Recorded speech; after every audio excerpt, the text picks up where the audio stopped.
Good day, friends, and welcome to this edition of Match Play here on the CUTV High School Roundup set. I am your host for this week, Cody Jeanette, and along to my right is Zach Lamar. To my left is Creighton Rabs, and I can pretty much safely talk for anyone when I ask you guys, are you ready to play with some matches? Yep. I'm ready. All right. Well, without any further delay, let's get this discussion underway.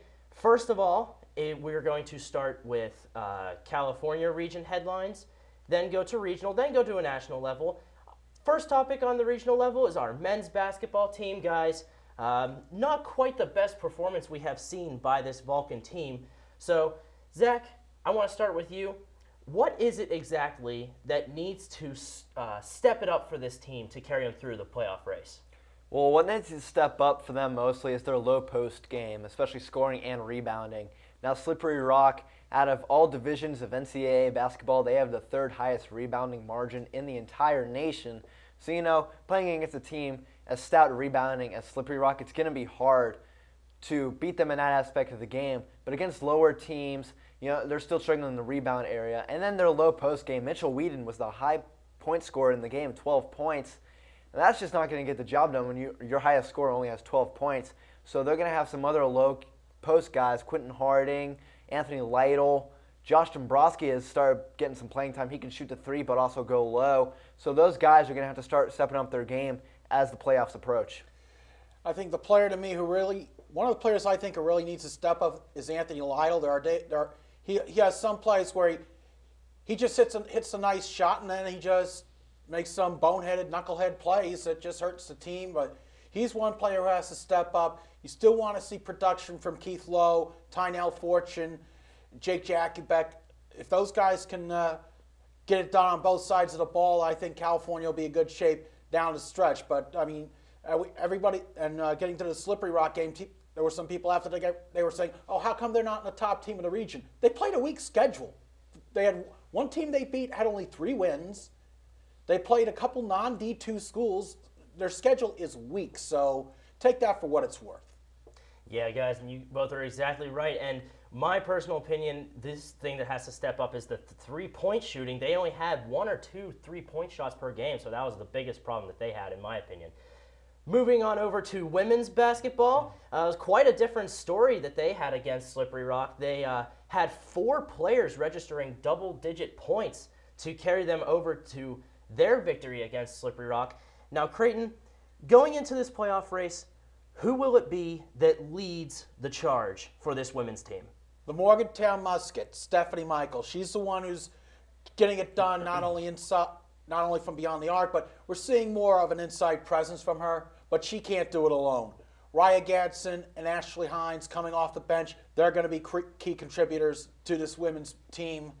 You also Elena Antonenko, even if it's not showing in the points department, she's grabbing rebounds, she's blocking shots. She's going to be another key contributor to this squad. And we look ahead to tomorrow. I mean, this almost has a smell of a trap game. I mean, Mercyhurst has been on a decline for the last 2 seasons, so you can't overlook them. And then next Wednesday you go to Clarion. That's a tough gym to play, so it'll be interesting. Well, last time they played Mercyhurst, I know we were on a set together, Creighton. You said it was a trap game for them at the MAC, and they still came away with the win. So tomorrow at home, it's even more of a trap game going against a lesser opponent at home. But I think the one person you're going to look at on this team is Elena Antonenko. She has had 2 or 3 straight double-doubles for the team. She is picking up her game at the right time. And you say the hot team always does well in playoffs, exemplifying the Super Bowl, Stanley Cup playoffs. The hot team always does well. So I think Elena Antonenko adding dimensions to the offense besides Stephanie Michael and Raya Gadsden out there on the floor, she's going to be the key contributor as the playoffs approach. Yeah, the offense is going to be a really powerful weapon that this women's team has, and we have seen it in action all season long. Moving on over to tennis, the tennis team blanked out one of the top-ranked teams in Division III tennis, Denison, by a score of 9-0. And this is their second win of the season as the season gets underway. They've registered as many wins as many days that they've played, getting those 2 wins. Now, Zach, we'll start with you here. With this spark that has started recently, will they be able to maintain their ranking? And what are your personal outlooks? I think they will maintain their ranking. Although they shut down Denison, they were shut down themselves by Toledo, who's a Division I team. So, playing the higher competition is going to be tough. And although Denison's a Division III team, I'm sure in tennis it doesn't really matter what division you're in. You're going to have some key contributors. They'll go out and give it their all every time. So I think California, with the mix of schedule that they've had so far, you don't really have a reading on them. But when they start getting the PSAC West, I think they'll start dominating. I know before coming here to Cal, looking at all the sports, tennis was always up there in their success rate. So I think they're going to keep continuing that this year against teams like IUP, Westchester, others in the PSAC West, and then crossing over into the PSAC East. I think with tennis, it's a little, you don't have the same feel like you do if you're watching basketball or football, just the way it's structured. You have your fall season, and then you have your PSAC team individual tournament. Then you go into the spring. You have your head-to-head competition against other opponents, and then you have the individual tournaments. Then you have regionals and nationals. But California has swept the individual and doubles titles at the PSAC tournament during the fall. And Coach Montana has always believed in playing these D1 schools just to get his team tough and ready for PSAC competition. So I like their chances this season. Yeah, Denison being one of those top-ranked teams in Division III, they have won 10 consecutive titles prior to last season. So it really shows the kind of powerhouse that they are and California's ability in taking them down in their previous game. Now, let's move on to our fan topic, where you, the viewers, can register your fan topics for future shows if you go to the CUTV Facebook page. Now, Creighton, we'll start with you. What is your favorite Vulcan team to watch? It can be any season. What is your favorite team to watch and why? I would have to say women's soccer. I mean, I've always enjoyed watching soccer. I'm a big Man City fan, so I may be the only Manchester City fan in all of Western Pennsylvania. That being said, I've always enjoyed watching soccer, and you look at the success that the Vulcan women's soccer team has had in recent years, starting going back to the 2009 season when Al Alvine was coach, and then the 3 years thereafter, and then even when Alvine left to take the job at Duquesne, Gene Smith came in, and it was a young team this year, but being a big soccer fan and enjoying the success of this Cal team, that's probably why I'd say women's soccer is probably, out of all the teams at Cal, would be my favorite. I think my favorite that I've seen in person is going to be the women's hockey team. The one game that we've done for CUTV here for them was against Michigan State in Bethel Park, and the speed that they have was just amazing. I've never seen such speed in a young hockey team before. And back where I'm from, hockey doesn't exist anymore in Atlanta. So unluckily, I don't get to see a lot of hockey in person. But when I watched them, I was duly impressed with their play. Haley DeHaan had a couple goals. The goalie play was amazing. They were just outplaying and outlasting Michigan State, who, although it was their club team, they're still a big name and big force. And they probably still had a lot of players on there that were worthy of Division I teams. They just didn't make it onto the team. Yeah, now, guys, to be honest, I really don't have a favorite team. I mean, every sport here at California is fun to watch, in my opinion. Well, things are starting to heat up here, and after the first round of playing with some matches, coming up next, we are going to move right to the Pittsburgh regional topics here on Match Play on CUTV.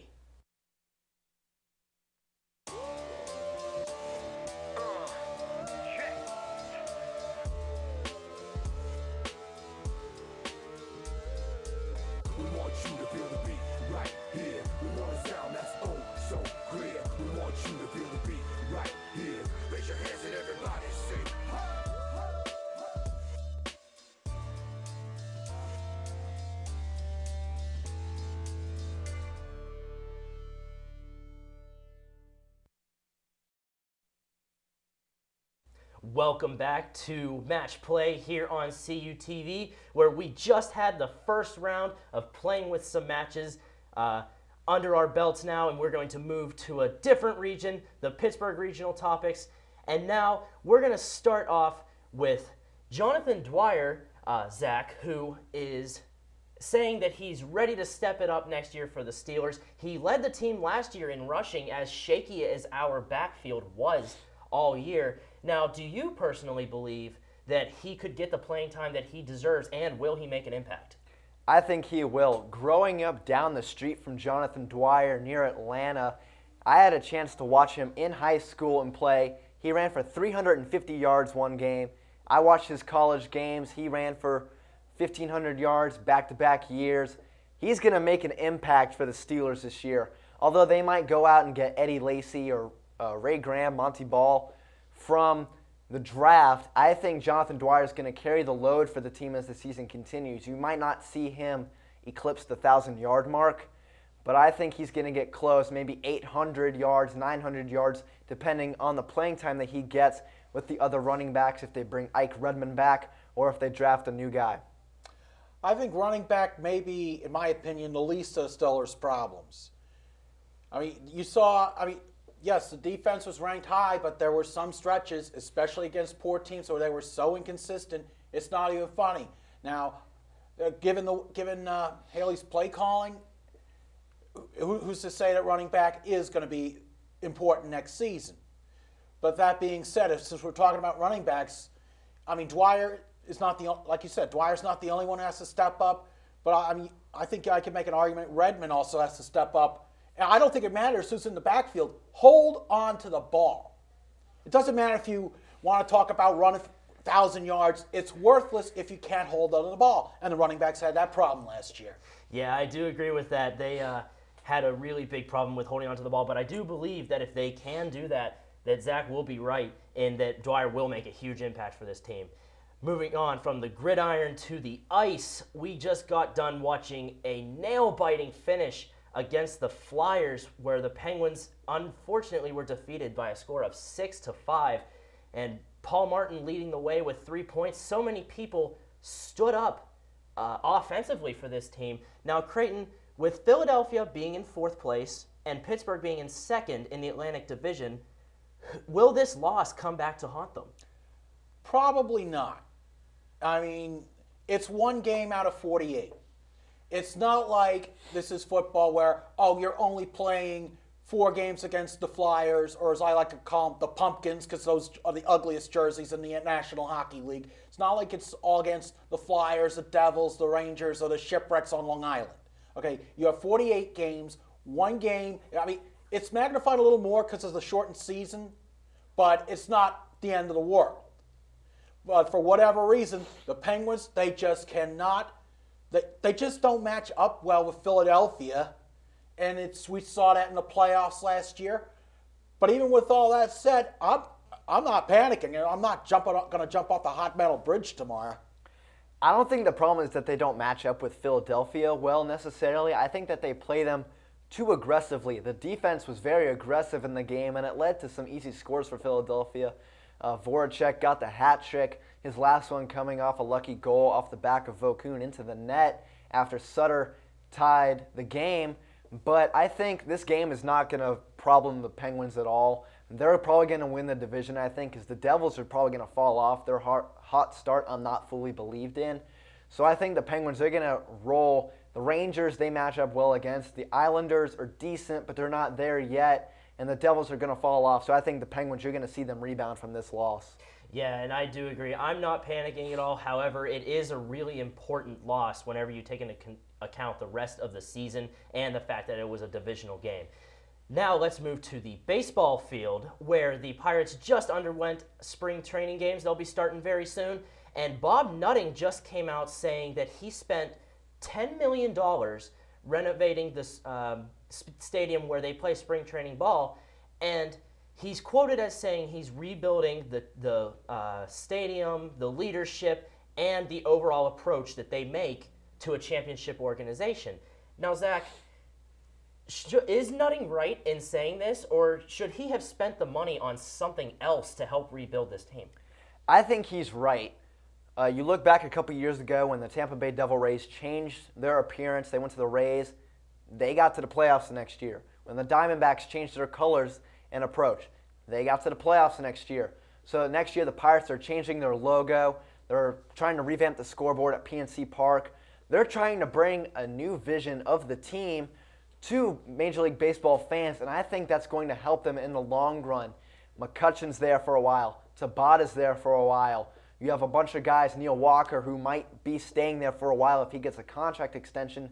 The face value of this team is they're still losers, and Bob Nutting's trying to change that around MLB as they continue on. You know, these stadium improvements are nice.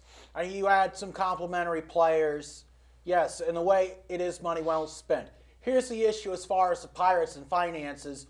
This is one of the smallest markets in Major League Baseball. Unless the Pirates eventually renegotiate their contract with Root Sports, which may not happen until 2019, they're still going to lag behind other teams as far as drawing in revenue, so they can compete for these A-list or even A.5 list players. I mean, Russell Martin's a nice addition, but until you get all that money, you're not going to, that TV money, if it ever happens, it's going to be a moot point down the stretch. Now, changing the vision is certainly something really interesting that Nutting did decide to do. However, it's only going to take a matter of time before I can make my personal opinion on whether it helped the team or not.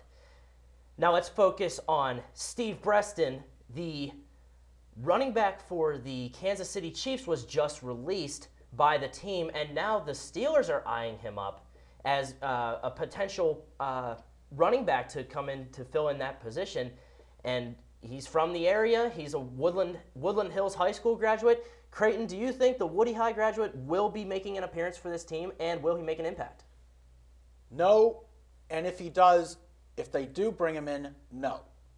I mean, what did he do last year? I mean, yes, in 2008, 1,000-yard rusher.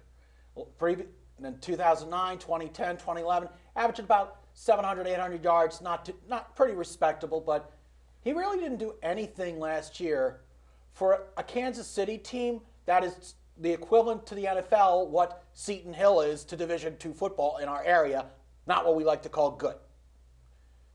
So could a change of scenery help? Yes, it's also going to depend on the Steelers' salary cap situation. Are they going to have the money to bring in a wideout like Breston? It doesn't matter if he was from Woody High or not. So, I mean, ultimately, money's going to play a factor. Money will play a factor, and his agent has already come out and said he is interested in joining the Steelers. And based off the off year he had last year, the salary will go down for him. But those years you mentioned where he had nice stats, 700, 800 yards, 1,000-yard season, who was the coach for that team? Todd Haley. You bring Breston back into the system with Todd Haley, he will perform. He'll probably be the slot receiver in the group along with Sanders and Brown, and you'll have Kotchery and possibly Burris back as the tall receiver in the set for red zone packages. But Breston, I think, if he is signed, he will make a big impact for the team based on Todd Haley being the offensive coordinator and having worked with him before. Yeah, a rich history with Breston and Todd Haley being being like a dynamic duo, but with talks of Todd Haley being on thin ice with the Steelers, who knows what will happen. I guess only time will tell that story as well. Well, coming up next, it's about to get American here on Match Play on CUTV. We're going to move to some national sports topics. Things are really heating up right now. I can feel the vibe. Hopefully you can too. Stay tuned for the exciting conclusion of this episode of Match Play on CUTV. CUTV is always on the air online. Like us on Facebook for upcoming events and status updates. Follow us on Twitter at CUTV_PA for behind-the-scenes exclusives. For streaming news and sports coverage, subscribe to our YouTube channels.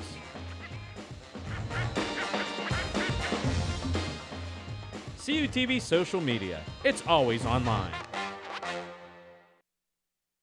Welcome back to the final round between these two competitors of Match Play right here on CUTV. To close out the show today, we are going to discuss national sports headlines, and rightfully so, being the most attention towards. Zach, we'll start with you on this one. First of all, Green Bay Packers wide receiver James Jones comes out telling the media saying that he has a strong disliking for the helmet-to-helmet rule that protects players from getting head injuries. he's quoted as saying he would rather get hit in the head and shoulder than have his knees get taken out. Now, should the NFL listen to him and be a little looser on the head hits rule, or is he rightfully outnumbered in his opinion? I think he is outnumbered in his opinion. Most of the opinions that you see come out against the rule are defensive players like Ryan Clark, some other big hitters in the NFL. But I think, he is right in to say that his knees need protected as well. You see some chop blocks down there. Casey Hampton complained a couple years ago about the Ravens going down, blocking his knees. Knees are just as important as the head, although knee reconstructive surgeries have come a long way. You look at Adrian Peterson and his success since he came back from an injury. But, the helmet-to-helmet rule, I think the thing that needs to be done with that is replays. You saw in the New York Giants game against the Steelers earlier this year, Ryan Clark was called for a helmet-helmet hit, and he only knocked out Victor Cruz right in the chest, and they called the penalty on him. So I think that's what needs to be done. I think, well, with that play, you're talking about really two separate issues. But first of all, who the heck is James Jones? I know the Packers a little bit, but this guy isn't even on my radar screen. So I'm not really willing to take anything he says at face value. That being said, for him to come out with a statement like that, obviously he is outnumbered. You want to talk about helmet-to-helmet hits, and you want to make a statement like that, why don't you just ask Sidney Crosby about concussions? Why don't you ask the family of Junior Seau, who suffered significant head injuries, which experts say led to a suicide? I think James Jones is way off base on this one. Yeah, it is certainly a bizarre statement to be heard of from such a player. However, he does have somewhat of a point, but I think that the NFL should make some changes, however, not that drastic, but we'll have to see what happens with that. Now, let's move on to some National Hockey news. Lindy Ruff, head coach of the Buffalo Sabres, has now been the first head coach of the 2013 modified season to get fired.